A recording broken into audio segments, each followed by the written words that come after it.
Hamburgers. Hamburgers! The cornerstone of any nutritious breakfast. Hello ladies and gentlemen, my name is Andy and this is the Hungry Project. I hope you are looking for summer as much as I do, and most of all for that most sacred of the human traditions, barbecue. So today we're gonna make a simple and nice burger.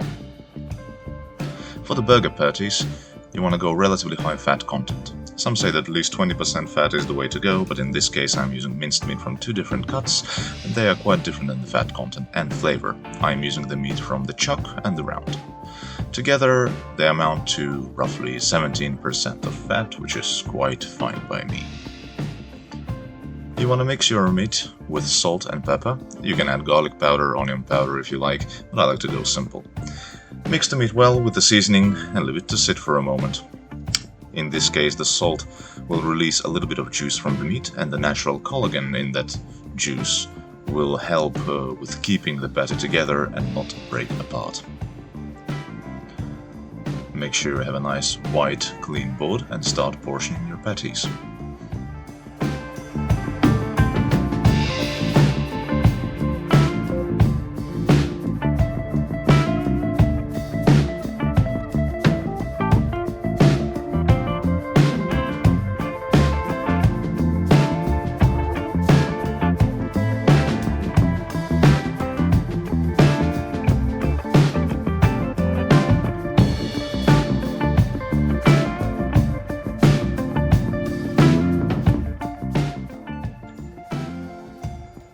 After portioning the patties, you can flatten them with your hand or with the bottom of a clean pan, doesn't really matter to me. It will work either way.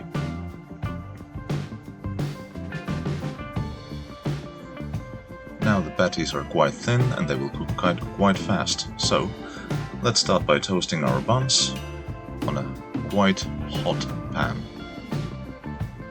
You can use any buns of your choice. In this case I'm using brioche buns, which I bought from the store because, to be quite honest, making them from scratch is a bit of a pain in the ass.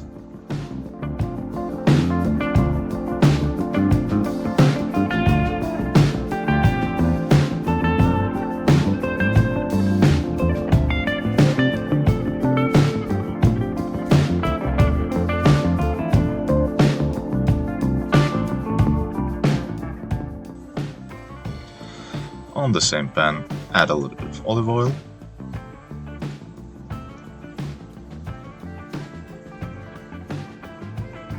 and place your patties. Now my patties are quite thin because I like to eat my burger by hands and I don't want it to fall apart.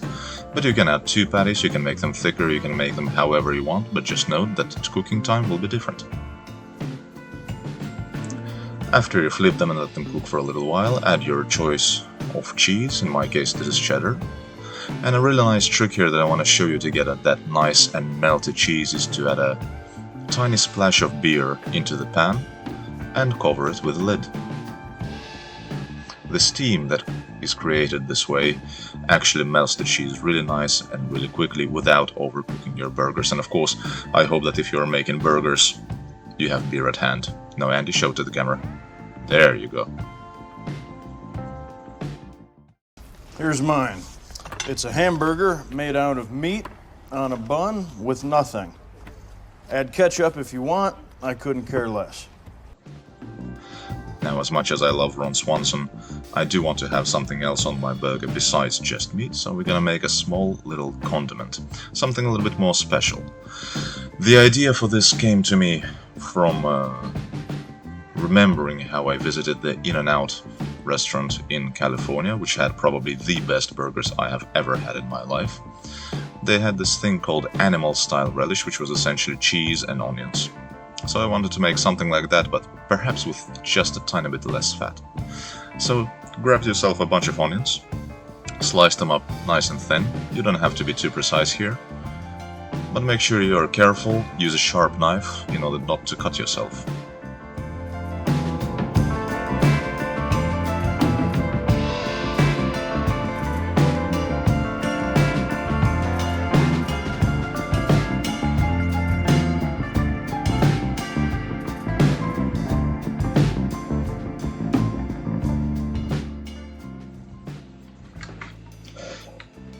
Heat a pan, but not too hot, keep it relatively mid-low, and carelessly place butter in it.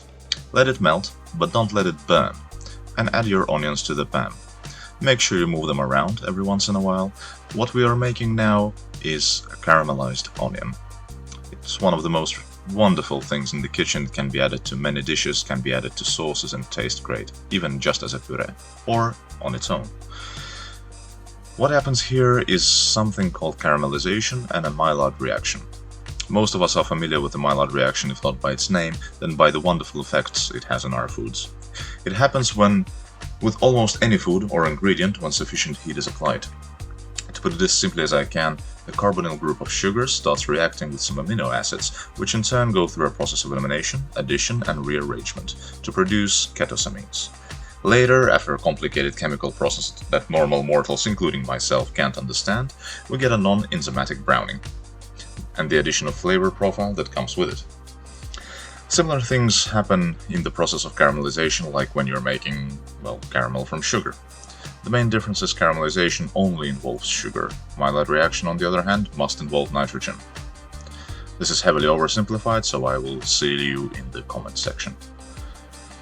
This process will take you roughly 20 minutes to get that nice caramelized onion. You will taste them, they are quite sweet. You can season them, you can even add a little bit of sugar to help with the caramel effect to take place. Some chefs do that, I do that every once in a while. Now for the sauce we'll go quite basic, we take some mayo.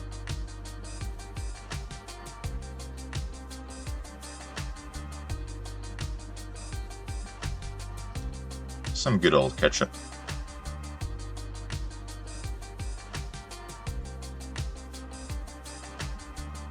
A little spoon of Dijon mustard.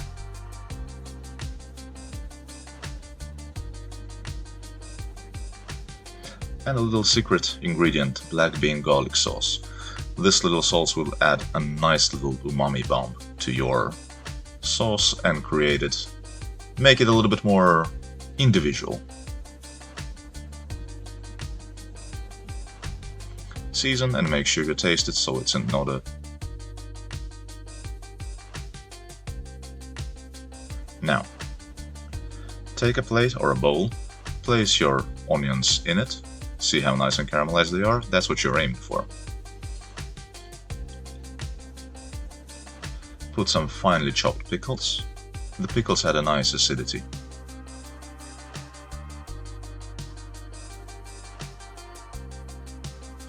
Add the sauce and stir everything together.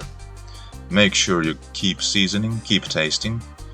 Every time you cook, guys, you need to keep tasting what you're making so that you know where you are.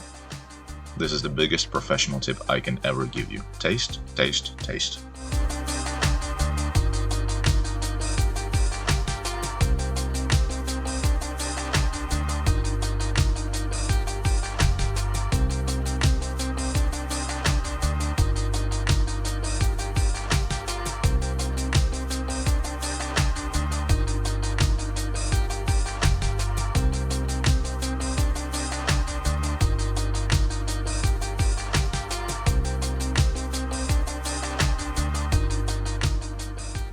Now let's just assemble our burger.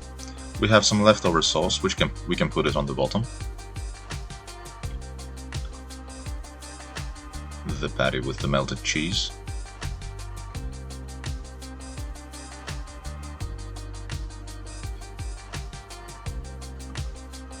A couple of strips of crispy bacon for good measure. And our special relish. And there we are. I hope you guys enjoyed this. Definitely try making this. This has been a slightly different video because when I was recording this I was an idiot and forgot the microphone at home. But perhaps slightly different, slightly less of my face and slightly more of the food. I hope you enjoyed it. Thanks for watching.